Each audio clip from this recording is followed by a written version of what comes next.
La consultora del Toto Caputo y de Bauselli, siguiendo una metáfora religiosa, como le gusta a muchos de los principales integrantes del partido gobernante, así tanto como sus principales seguidores, se podría decir que cometió el pecado capital en los dos frentes, tanto el Ministerio de Economía, el Toto Caputo, como Bauselli en el Banco Central. ¿Qué pecado capital? Los dos desaprovecharon, desgraciadamente, una oportunidad de oro, que era presentar un plan económico consistente, tanto en la esfera fiscal como en la esfera monetaria. De manera que la nueva política macroeconómica fuese dinámicamente consistente y tuviera chances de llegar a buenos resultados. Por el contrario, los dos en ambas esferas hicieron más de lo mismo de siempre. Parches que no implican ningún programa económico integral consistente y que son más de lo mismo, tanto en la esfera monetaria como en la esfera fiscal. Por el lado del dólar, anunciaron un tipo de cambio de 800 pesos dólar oficial. Esto en términos reales implica un 5% por arriba de noviembre de 2019, último mes de Macri, si consideramos una inflación en diciembre de 15.5. Si consideramos una inflación en diciembre del 2023 más cercana a la realidad de 20% mensual, es tan solo un punto porcentual por arriba del tipo de cambio real que dejó Macri al irse. Con lo cual, como pueden ver, no tiene mucho margen de luz. Encima anunciaron un crawling peg del 2% mensual, que no vale la pena ni calificar. ¿Por qué? Porque es un chiste. ¿Cómo se puede ver que es un chiste? Muy sencillo.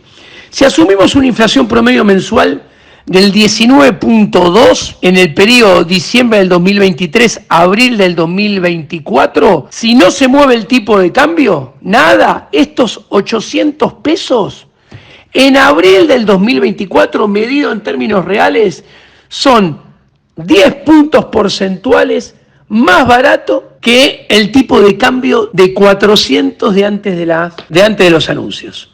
Ahora, si asumimos un crawling peg de 10 puntos porcentuales, por ejemplo, entonces 880 en enero, 968 en febrero, 1064 en marzo y 1171 en abril, con esa inflación de 19.2% promedio mensual en diciembre, enero, febrero, marzo y abril, el dólar en términos reales ajustado por inflación sería solamente 3 puntos porcentuales, un poquito mejor que cuando Massa devaluó de un saque un 21% antes de las elecciones. Ahora bien, se subió el impuesto país para todos los importadores, colocándole una alícuota nueva de 17.5%. Con lo cual, el dólar que enfrentarían, en teoría, los importadores sería 940 pesos, que implica un fuertísimo incremento del precio. ¿A qué? A los que la industria o cualquier otro sector productivo y o de servicios compraría insumos, bienes intermedios y bienes de capital. Dada la fuerte emisión monetaria y teniendo en cuenta que se seguirá emitiendo, habrá una fuerte convalidación monetaria que implicará un rápido y significativo traslado a precios de este aumento del tipo de cambio para los importadores, que traerá retroalimentación para los problemas monetarios, o sea, más inflación y más expectativa de devaluación del dólar oficial a futuro. Obviamente, también traerá implícito mayores presiones sobre el dólar paralelo y ensanchamiento de brecha potencial en un futuro no muy lejano. Pasemos al segundo eslabón del impuestazo que se vino. Se sube todas las alícuotas de las retenciones a las exportaciones al 15%.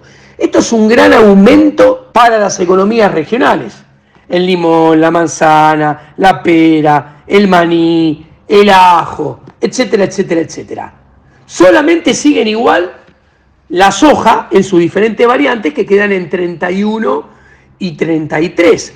Obviamente hay un fuertísimo aumento de la carga fiscal que está penalizando la rentabilidad de estas firmas exportadoras, con lo cual atentan contra el retorno, atentan contra la inversión, atentan contra el nivel de actividad global. Ahora bien, el gobierno calcula que por este impuestazo del impuesto país, la presión tributaria va a subir 0,8% con el impuesto país.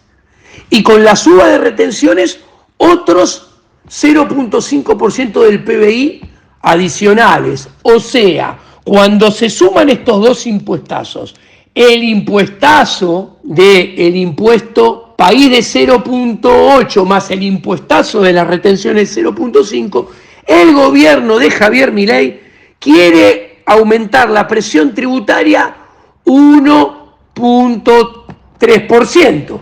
A esto hay que sumarle un tercer impuestazo del gobierno de Javier Milei. ¿Cuál es el tercer impuestazo?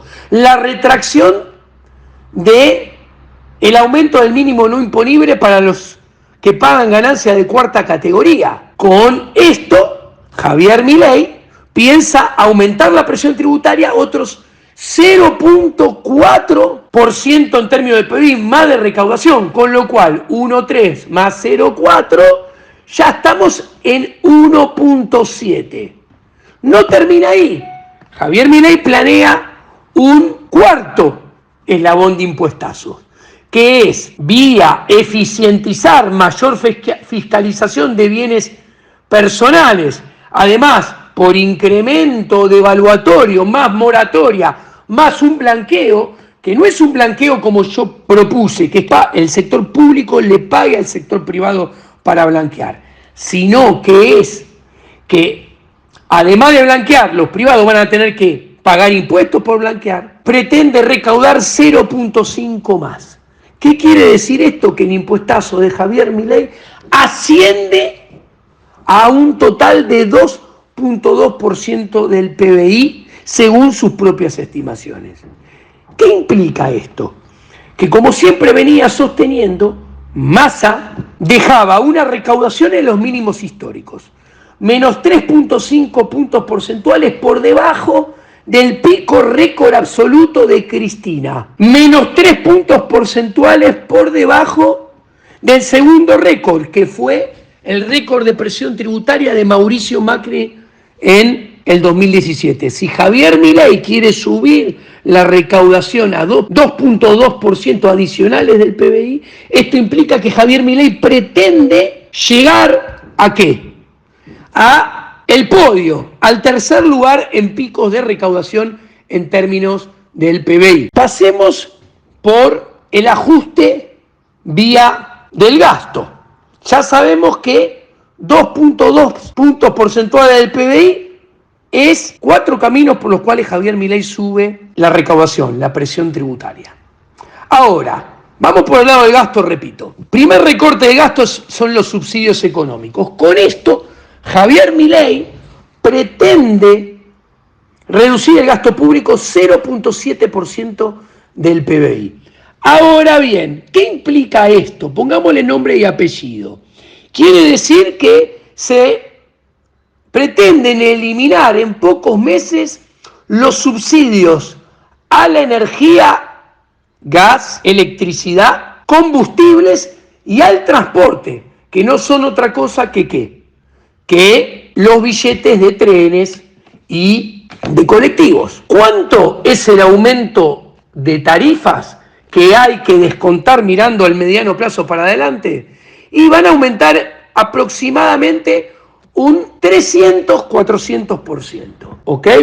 Además, el dólar a 800, si cotejamos que este aumento del dólar que pasa de 400 al 800 y además viene el impuestazo al litro de nafta y al gasoil, que el componente tributario que había congelado Massa deja de estar congelado, entonces vuelve a haber un impuestazo al litro de gasoil y al litro de nafta. ¿Qué quiere decir esto? Que aproximadamente si el dólar es 800, el litro de nafta lo vamos a pagar 835. ¿Qué quiere decir esto? En realidad, que estos 0.7 puntos porcentuales de reducción del gasto caen todos sobre los hombros del sector privado. Entonces, como caen sobre los hombros del sector privado, podrían ser sumados a los agentes económicos. Si teníamos un impuestazo por 2.2 del PBI y ahora 0.7 por eliminación de subsidios al transporte y a la energía, en realidad el ajuste total que cae sobre el sector privado es de 2.9% del PBI. Poniendo en blanco sobre negro, si el ajuste total, sumando los 2.2 de suba de presión tributaria, más el 0.7% del PBI, que se reducen los subsidios, que no es otra cosa que vamos a tener que pagar más tarifas por todo y por ende vamos a tener que dejar de consumir otras cosas, es 0.7 y totaliza entonces 2.9 del PBI, quiere decir que si tomamos en cuenta que todo el ajuste fiscal de Javier Milei es 5.2% del PBI, más de la mitad del ajuste fiscal, el 55% del ajuste fiscal total cae sobre el sector privado y nada de eso cae sobre la casta. Pero no termina en realidad acá el ajuste sobre el sector privado,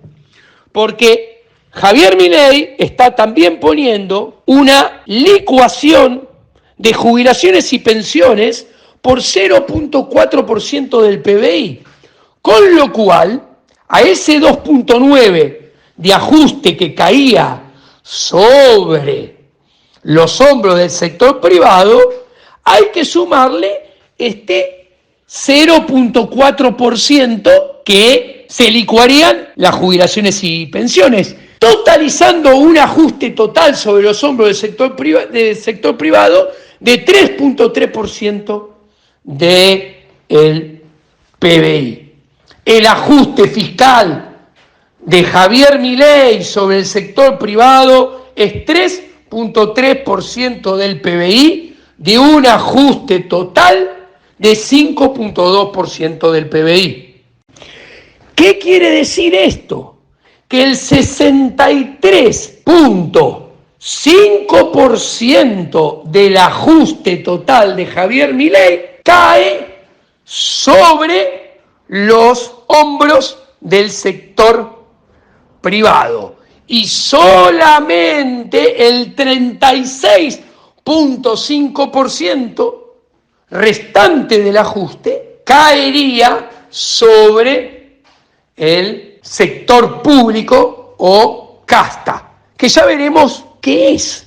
Poniendo blanco sobre negro, del ajuste total de 5.2% del PBI, 3.3 por diferentes caminos caen sobre los hombros del sector privado y solamente un 1.9 cae sobre los hombros de lo que Javier Milei llama casta. ¿Y cómo está conformado este 1.9%? Muy sencillo. 0.5 son transferencias corrientes a provincias que bajan. Otro 0.5 son otros gastos de funcionamientos, etc. Y lo restante son gastos de capital y sacar algunos intermediarios de los programas sociales. Ahora, vale la pena comentar el recorte que el gobierno nacional de Javier Milei quiere dirigir hacia las provincias.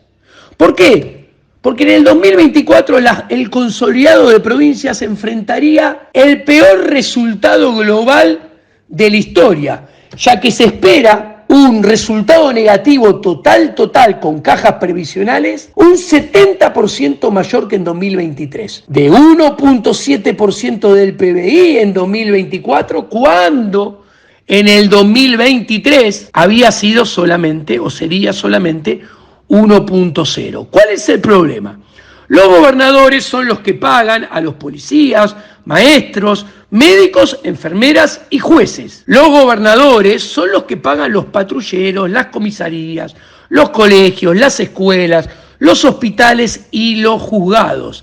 Ergo, no solo no tienen tanto margen para el ajuste, sino que el ajuste es directamente salarial y operativo en materia de servicios públicos, que la gente adoctrinada considera esenciales y que debe estar, la mayoría de la gente piensa, inexorablemente en manos del Estado.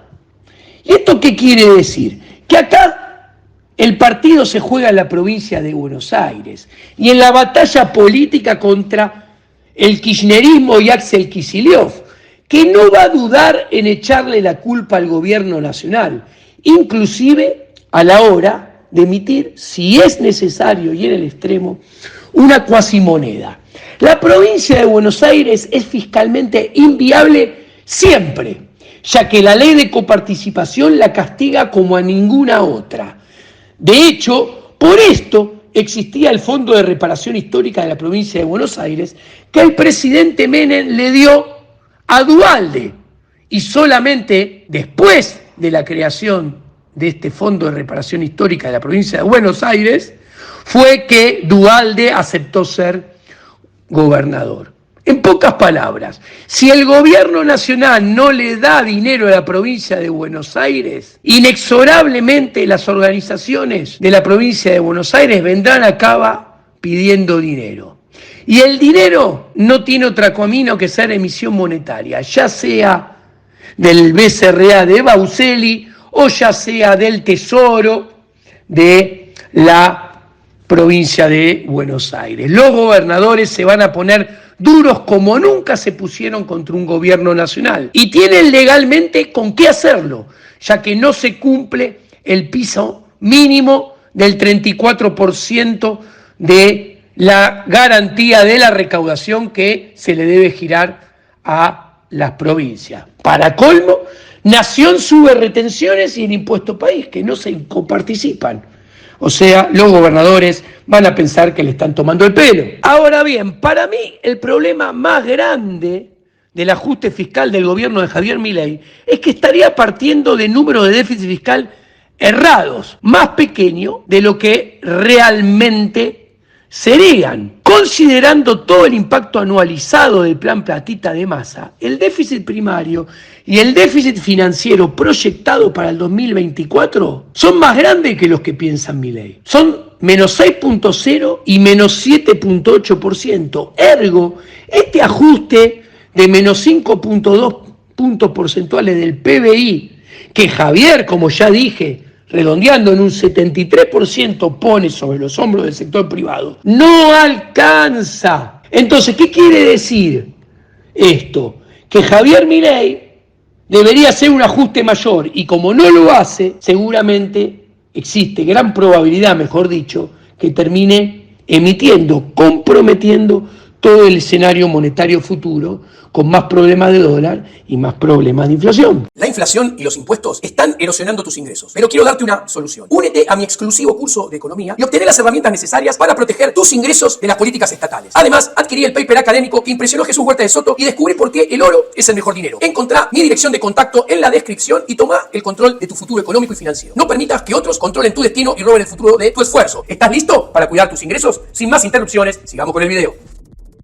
Del lado monetario, el BCRA se vuelve a quedar a medio camino por su tibieza y quiere mostrar algo que en realidad no es.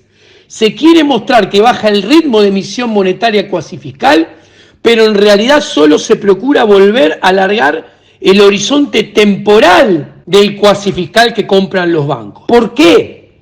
Porque la tasa de los pases, que son colocaciones a un día, baja de 126% nominal anual a 100% nominal anual, que implica bajar la efectiva anual de 251 a 171. Ahora bien, esto parece muy lindo, luce engañosamente positivo, pero no lo es. ¿Por qué? Porque la tasa de las LELIQ, que son colocaciones a 28 días, queda sin moverse en 133% nominal anual, que es 254,82 efectiva anual. O sea, no cambia la tasa de emisión global. La tasa más alta de todas queda inalterada. ¿Se entiende? ¿Y esto qué implica? Que en realidad el Banco Central quiere convencer a los bancos que dejen de colocar a un día y pasen a colocar a 28 días. Que dejen de colocar a un día a una tasa más baja para que coloquen a 28 días a una tasa más alta.